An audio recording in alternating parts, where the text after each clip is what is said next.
di sebelah selatan Masjid Jami' Lasem ini dianggap fenomenal karena tergolong sangat langka di Indonesia. Ya, namanya Museum Islam Nusantara. Sampai awal bulan Januari tahun 2021, bangunan 3 lantai tersebut masih proses penggarapan. Yang paling mencolok adalah lantai paling atas, karena seluruh jendelanya dipasang pahatan kayu jati berisi ayat-ayat kitab suci Al-Quran. Terdapat 271 daun jendela, masing-masing jendela 2 halaman bolak-balik, sehingga totalnya 542 halaman. Abdul Mu'id, Ketua Takmir Masjid Jami' Lasem, mengisahkan Museum Islam Nusantara bangun sejak tahun 2019 lalu. Khusus ukiran ayat-ayat Al-Quran, terhitung per awal tahun 2021, selesai sekira 15 juz, sedangkan 15 juz lainnya masih dituntaskan. Semula proses pembuatan memakai cara manual. Setiap lembar daun jendela butuh waktu rata-rata 12 hari. Karena lama dan sangat rumit, belakangan pengerjaan juga dibantu menggunakan mesin supaya lebih cepat untuk mengejar target waktu. Dipilihnya ayat-ayat suci Al-Quran karena pegangan hidup umat Islam yang layak diabadikan. Setidaknya ketika orang datang melihat deretan jendela tersebut akan kembali ingat ajaran-ajaran kitab suci Al-Quran. Kita umat Islam hampir semuanya ikon yang paling untuk pegangan hidup juga Al-Quran. Jadi kita abadikan di dalam museum ini. Ya, wah ini Quran gitu.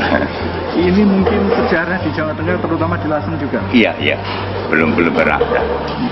Awal mulanya gimana Mas, tercetus ide ini? Karena memang karena itu istilahnya kitab suci kita. Tiap hari kita pegang, kita baca, akhirnya akan muncul ide.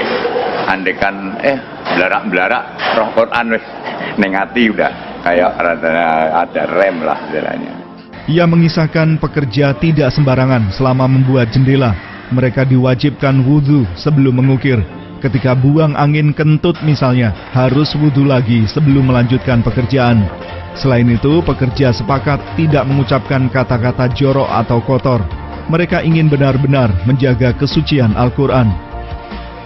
Dia buat Quran, kalau bisa jangan sampai lepas wudhu. Jadi waktu dia garap itu, dia batal gitu ngentut dia itu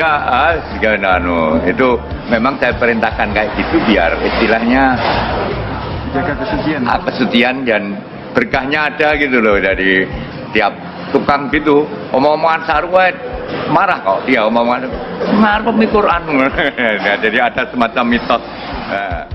Abdul Mu'id menambahkan bentuk Museum Islam Nusantara menerapkan arsitek rumah gadang khas Minangkabau, Padang, Sumatera Barat karena sejumlah tokoh ulama Lasem adalah keturunan Sultan Minangkabau atau Mbah Jejeruk, salah satu murid Sunan Bonang.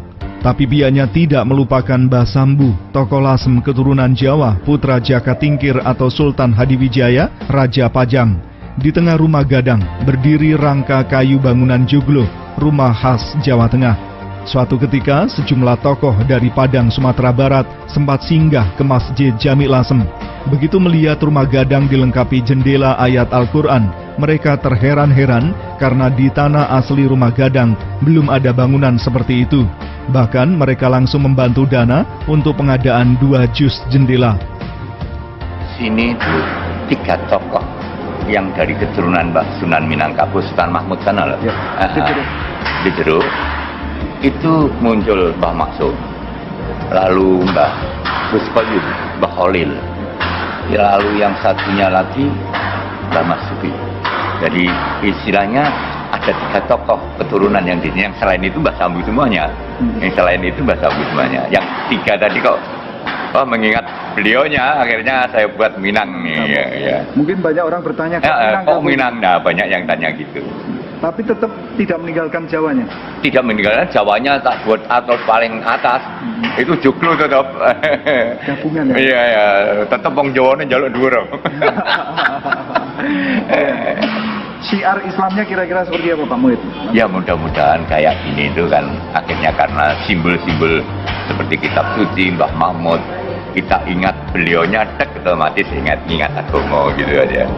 Dan bangunan itu kelihatan banyak yang menarik, sampai teman-teman yang dari Padang itu datang ke sini, wah Padang nggak ada yang kayak gini, sampai cerita tuh Kan Raja Padang pernah kesini si namanya Bagindo atau siapa itu melihat heran ya. Malah dia terima kasih, dia sempat kasih istilahnya 1 juz, dia 2 juz dia kasih apa? Bantu. Wah itu saya ikut Pak Murid. Kira-kira habis biaya berapa Pak untuk seluruh pembangunan museum ini? Kalau kemarin saya dikasih aspirasinya Gus Aziz, Pak Ganjar Jawa Tengah itu 2,5 miliar. Tapi ya belum selesai. Wong untuk Quran sendiri aja kan 30 itu 1 miliar sendiri kok. Andekan kok itu selesai semuanya. Bangunan ini mendapatkan pasokan bantuan dari pemerintah Provinsi Jawa Tengah 2,5 miliar rupiah. Karena ada penambahan lantai dari rencana semula, anggaran masih kurang. Apalagi untuk menyelesaikan jendela saja ditaksir menelan 1 miliar rupiah. Seorang pemerhati sejarah Lasem, Abdullah Hamid, membenarkan di Palembang, Sumatera Selatan memang sudah berdiri Museum Al-Quran Raksasa.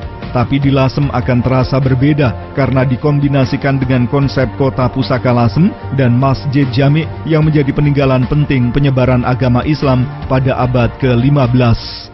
Tapi lebih dari itu, Abdullah Hamid sependapat, sama-sama memiliki fungsi syiar agama Islam agar membuncah ke seluruh pelosok negeri.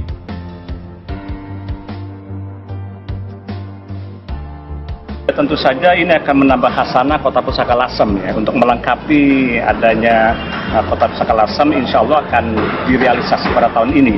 Mudah-mudahan inilah sumbangsi kita Mistin Lasem menyumbangkan sebuah karya museum, gitu, museum bisa lebih menambah khasanah Kota Pusaka Lasem.